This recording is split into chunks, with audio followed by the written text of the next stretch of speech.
ಏನಾರ ಕೆಳಗಿದ್ರೆ ಬಸವ ಜಯಂತಿಯ ಶುಭಾಶಯಗಳು. ನಿಮ್ಮೆಲ್ಲರಿಗೂ ಬಸವ ಜಯಂತಿಯ ಶುಭಾಶಯಗಳು. ಸರ್ಕಾರದ ವತಿಯಿಂದ ಶುಭಾಶಯಗಳನ್ನು ಈ ನಾಡಿನ ಜನತೆಗೆ ಬಸವ ಜಯಂತಿಯ ಶುಭಾಶಯಗಳು. ತಮಿಳುನಾಡು ಪ್ರಚಾರಕ್ಕೆ ಏನು ಬರ್ತಾ ಇಲ್ಲ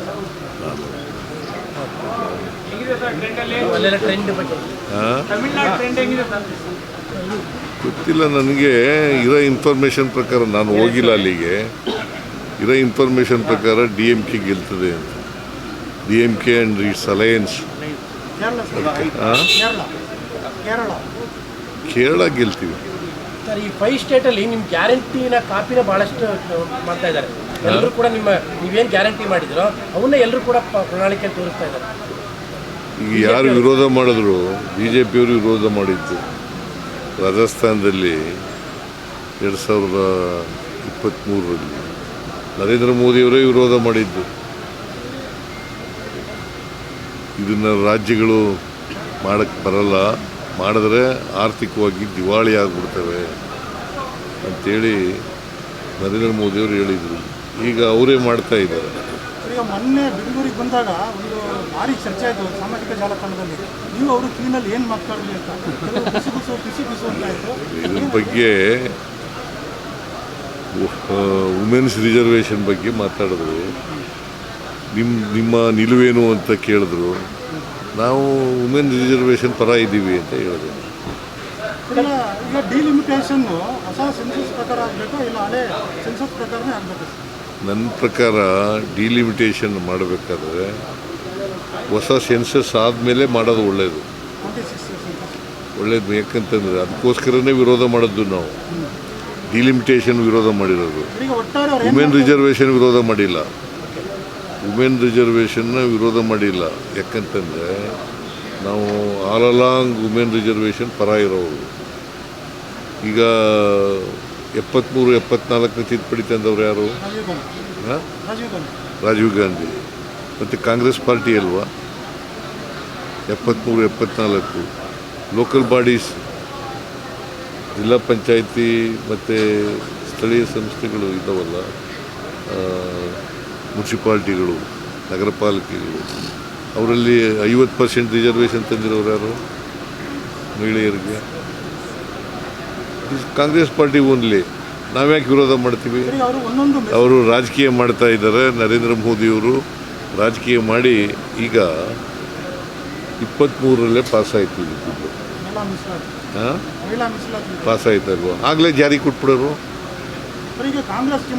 ಅಲ್ಲಪ್ಪ, ಯಾಕೆ ಇಲ್ಲಿ ಗಂಟೆ ವೆಯ್ಟ್ ಮಾಡಿದ್ರು? ಆಗಲೇ ಜಾರಿ ಕೊಟ್ಬಿಡೋರು. If they are committed for women reservation, they should have implemented long back. ಭ್ರೂಣ ಹತ್ಯೆಗೆ ಹೋಲಿಕೆ ಮಾಡ್ತಾ ಇದ್ದಾರೆ ಸರ್. ಅದು ಭ್ರೂಣ ಹತ್ಯೆಗೆ ಹೋಲಿಕೆ ಮಾಡ್ತಾ ಇದ್ದಾರೆ. ಪ್ರೈಮ್ ಮಿನಿಸ್ಟರು ಕಾಂಗ್ರೆಸ್ ಭ್ರೂಣ ಹತ್ಯೆ ಮಾಡಿಬಿಡ್ತು. ಅದೇಪ್ಪ, ಅದಕ್ಕೆ ಡಬಲ್ ಸ್ಟ್ಯಾಂಡರ್ಡ್ ಅಂತ. ನರೇಂದ್ರ ಮೋದಿ ಅವರಿಗೆ ಸಾಮಾಜಿಕ ನ್ಯಾಯದ ಪರ ಇಲ್ಲ. ಅವರು ಸಾಮಾಜಿಕ ನ್ಯಾಯದ ಪರ ಇಲ್ಲ. ಇದ್ದಿದ್ರೆ ಭಾಳ ಹಿಂದಿನ ಮಾಡ್ಬೋದು. ಎಷ್ಟು ವರ್ಷ ಆಯಿತು ಅವರು ಅಧಿಕಾರಕ್ಕೆ ಬಂದು? 12 ವರ್ಷ ಆಯ್ತಲ್ಲ. ಯಾಕೆ ಇಲ್ಲಿವರೆಗೆ ಮಾಡಲಿಲ್ಲ? ಕಾಂಗ್ರೆಸ್ 23 ಪ್ರಕಾರನೇ ಮಹಿಳಾ ಮೀಸಲಾತಿ ಕೊಡಬೇಕು ಅಂತ. ಮೀಸಲಾತಿ ನಮಗೆ ಇದು ಈಗ ಜಾರಿ ಮಾಡೋಕ್ಕೆ ತೊಂದರೆ ಏನಿಲ್ಲ. 23 ಪ್ರಕಾರನೇ. ಅದು 23 ಪ್ರಕಾರ ಮಾಡಿ ಅಂತ ನಾವು ಹೇಳ್ತೀವಿ. ಡಿಲಿಮಿಟೇಷನ್ ಮಾತ್ರ ಸೆನ್ಸಸ್ ಆದಮೇಲೆ ಮಾಡಿ ಅಂತ. ಈಗ ಈಗ ನೋಡಿ, ನಿಮಗೆ 50% ಅಂತ ಮಾಡಿದ್ದಾರೆ. 50% ಎಲ್ಲ ರಾಜ್ಯಗಳಲ್ಲೂ ಹೆಚ್ಚು ಮಾಡ್ತೀವಿ. ಸಪೋಸ್ UP, ಕರ್ನಾಟಕ, UPನಲ್ಲಿ ಎಷ್ಟಾಗುತ್ತೆ? 120 ಆಗುತ್ತೆ, 42 ಆಗುತ್ತೆ. ಸೊ ನಮಗಿಂತ ಜಾಸ್ತಿ ಎಷ್ಟಾಗುತ್ತೆ ಅವರು? ಅದಕ್ಕೆ ಸೆನ್ಸಸ್ ಮಾಡಿ ಅದನ್ನು ಸರಿಯಾದ ರೀತಿಯಲ್ಲಿ ಮಾಡಬೇಕು. ರಿಸರ್ವೇಷನ್ ಮಾಡುವಾಗ ಎಲ್ರಿಗೂ ಸಮಾನವಾಗಿ ಹಂಚ್ತಕ್ಕಂಥ ಕೆಲಸವನ್ನು ಮಾಡಬೇಕು. ನಮಗೆ ನ್ಯಾಯಯುತವಾಗಿ ಎಷ್ಟು ಹೆಚ್ಚಾಗಬೇಕು? ನಮಗೆ ನ್ಯಾಯಯುತವಾಗಿ ಕರ್ನಾಟಕಕ್ಕೆ ಈಗ ಸರ್ ಈಗ ಪಾಪ್ಯುಲೇಷನ್ ಮೇಲೆ ಮಾಡಿದ್ರು ಕರ್ನಾಟಕಕ್ಕೆ ಕನ್ನೆ ಆಗುತ್ತೆ ಯಾಕಂದ್ರೆ ಸದರ್ನ್ ಸ್ಟೇಟ್ಸಲ್ಲೆಲ್ಲ ಪಾಪ್ಯುಲೇಷನ್ ಕಂಟ್ರೋಲ್ ಇದೆ ಬಟ್ ನಾರ್ದರ್ನ್ ಸ್ಟೇಟ್ಸಲ್ಲಿ ಸಿ ಯಾಕೆ ನಾವು ಇದು ಮಾಡ್ತಾ ಇದ್ದೀವಿ ಅಂತಂದರೆ ಪಾಪ್ಯುಲೇಷನ್ ಕಂಟ್ರೋಲ್ ಇದೆಯಲ್ಲ ಅದನ್ನು ಸದರ್ನ್ ಸ್ಟೇಟ್ಸ್ನಲ್ಲಿ ಚೆನ್ನಾಗಿ ಮಾಡಿದೆ. ಉತ್ತರ ಕರ್ನಾಟಕದ ಉತ್ತರ ಭಾರತದವರು ಮಾಡಲಿಲ್ಲ. ಸೊ ಈಗ ಅವ್ರ ಜನಸಂಖ್ಯೆ ಜಾಸ್ತಿ ಆಗಿದೆ, ಅವರು ನ್ಯಾಚುರಲಿ ಅವ್ರಿಗೆ ಅನುಕೂಲ ಆಗುತ್ತೆ, ನಮಗೆ ಅನಾನುಕೂಲ ಆಗುತ್ತೆ. ಸರ್ ಬಿಜೆಪಿಯವರು ಹೇಳ್ತಾ ಇರೋದು ಮುಂದಿನ ದಿನಗಳಲ್ಲಿ ದೇಶದ ಮಹಿಳೆಯರು ಕಾಂಗ್ರೆಸ್ಗೆ ಪಾಠ ಕಲಿಸುವಂಥ ಕೆಲಸ ಮಾಡ್ತಾರೆ ಅಂತೇಳಿ ಮೋದಿ ಆದಿಯಾಗಿ ಎಲ್ಲರೂ ಹೇಳ್ತಾ ಇರೋದು. ರಾಜಕೀಯ ಮಾಡ್ತಾ ಇದ್ದಾರೆ.